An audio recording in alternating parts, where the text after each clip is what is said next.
Good morning. So it's daily insights on business and branding, and you can see maybe the sun rising in my glasses. It's awesome, and I'm sitting here and documenting my thoughts today. So I'm going to read a couple to you, and yeah, those are insights on business and on branding. So it's important to understand what game in life of the brand you are playing, or it can also relate to your own life.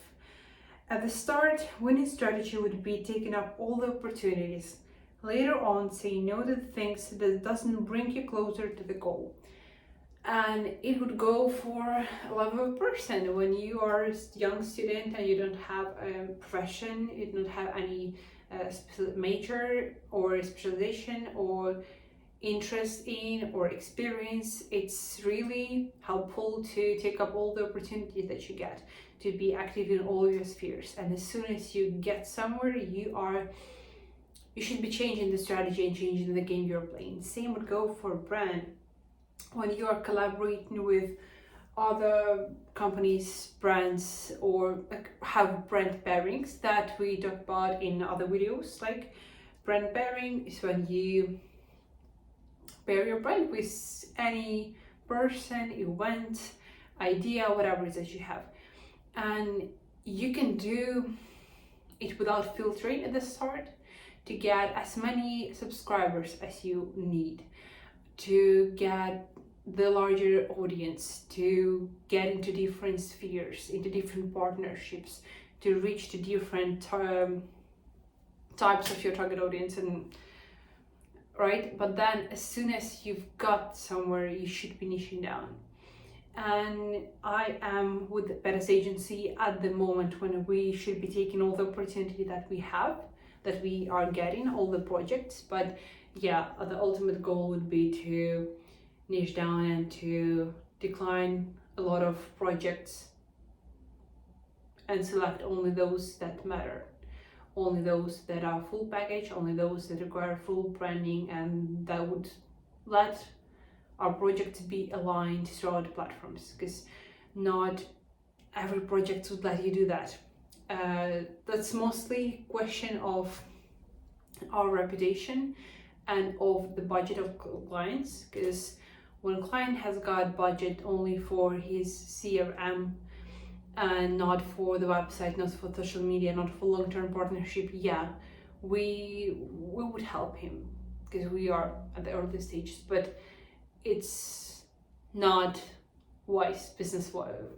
In terms of business, it's not realistic to cooperate with such companies on long term. So yeah, getting our reputation and higher budget contracts.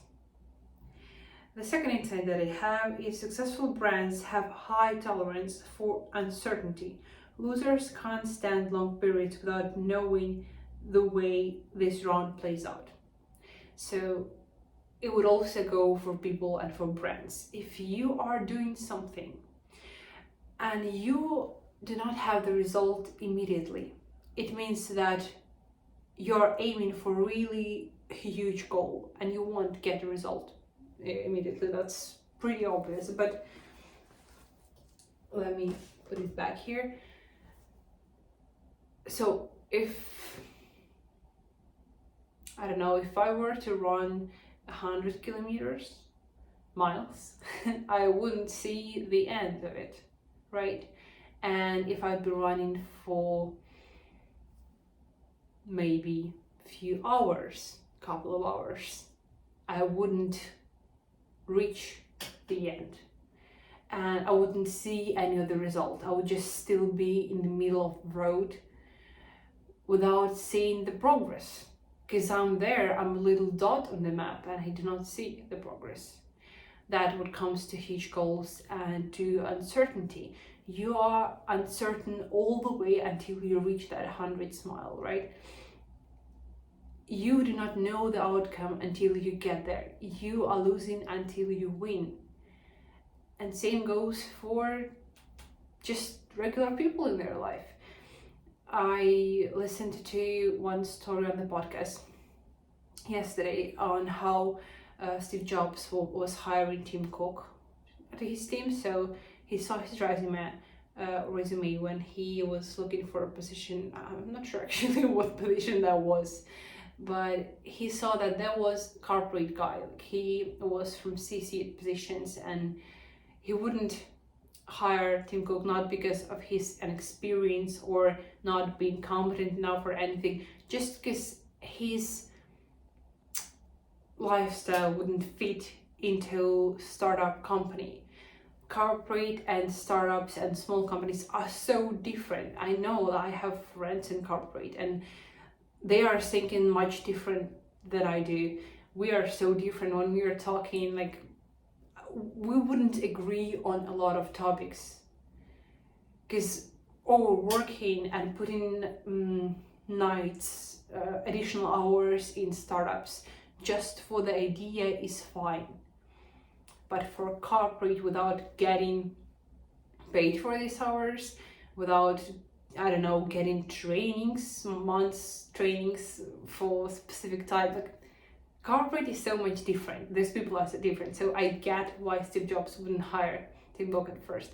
And then when he saw, like, 6 months went on and he rechecked resumes again because the position was still open, and he saw Tim Cook's position resume, and he was working at a different startup. At the moment, then he only, like, addressed this man seriously, because he saw that this man is not just about corporate, he can work in a startup as well. And why am I talking about it? Because people in startups, in small companies, they are way much more resistant than others. They have high tolerance for uncertainty, which is really important. Not everybody has that. Some people might be uncertain for a month and they would be crying on the floor of their kitchen. Sometimes I do so, but I've heard this phrase on the podcast about high tolerance to uncertainty, and I don't know.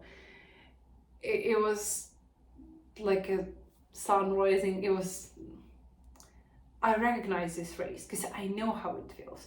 I know that sometimes you do not know whether it's gonna work, whether you're doing the right thing, whether you're gonna get the result that you want, whether you're gonna pay your paychecks, cover your paychecks, whether your team is gonna resent you or love you at the end of it all, or how it all would go. Like, I'm worried about a lot of stuff, and it's all uncertainty. What makes person a leader, that would be this high tolerance for uncertainty and given certainty to others, right? When you are not sure in the situation yourself, but you are calming down and you are taking care of your team, of people around you. That's what leadership looks like, and that's what, like, really great leaders are, in my opinion. And I'm trying to be this way. I'm trying to give this diary because that's my way of showing that I believe in Badass Agency, that I'll have these videos to prove our progress, not the failure. Maybe, I don't know, maybe I'm trying too hard. Yeah, that would be really funny if we would fail at the end and I would have these tons of footage on the internet.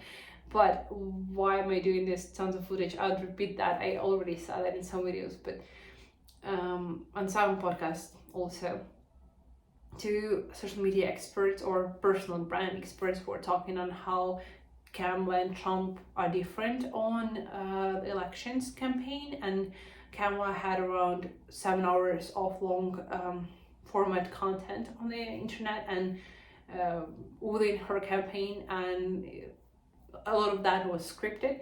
And I'm not here taking sides, but a bit more wiser strategy would be the one of Trump's, where he would have around up to 40 hours of long format content, and that would mostly be unscripted. Why? Because he went to comedians and he said, you can ask me whatever you want, just for people to get to know him. And he really understands the concepts, why people would really trust long format content more, and they love connecting and relating to a person, having a joke once in a while, and it's great. It worked. So I'm not comparing myself to Trump, but I thought, hey, why not do long format if it actually works and if it connects people? Because I tried making social media like Instagram constantly and posting stories and other stuff, and when you are just posting stories, you are taking out some moments from your life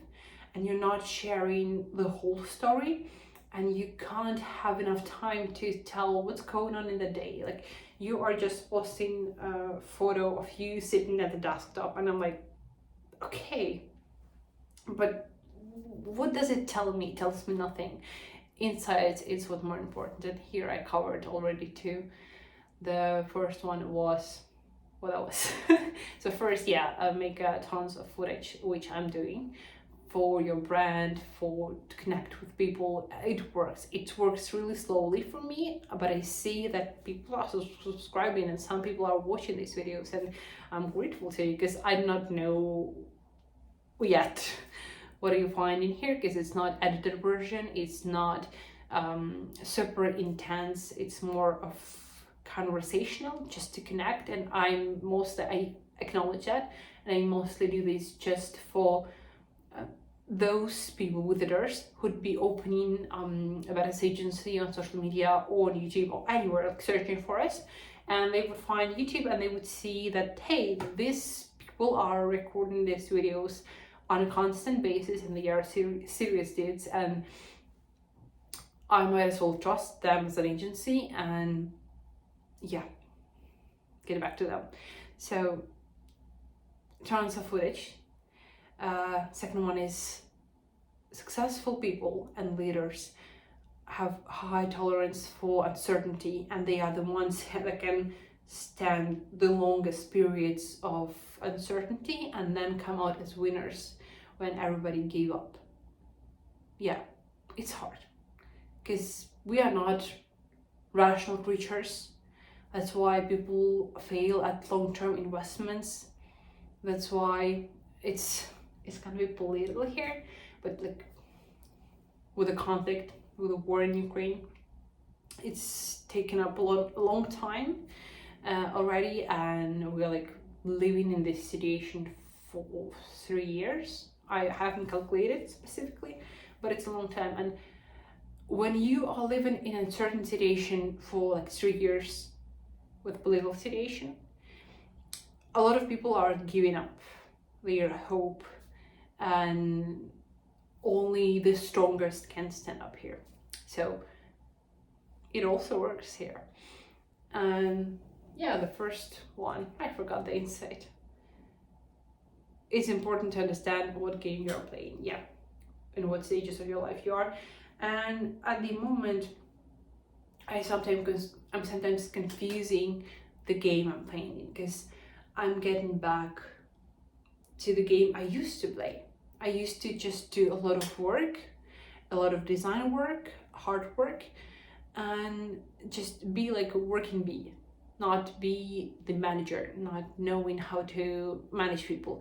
And sometimes when I'm afraid of having too much of a contact with people, with other clients that are important, when I am tired of managing designers, or sometimes when I gave corrections to the project 3 times and I'm not getting the result I want. I have this picture in my head of the project of design, how it should look like, but it's not me like doing the work here, and I'm not getting the result that I want.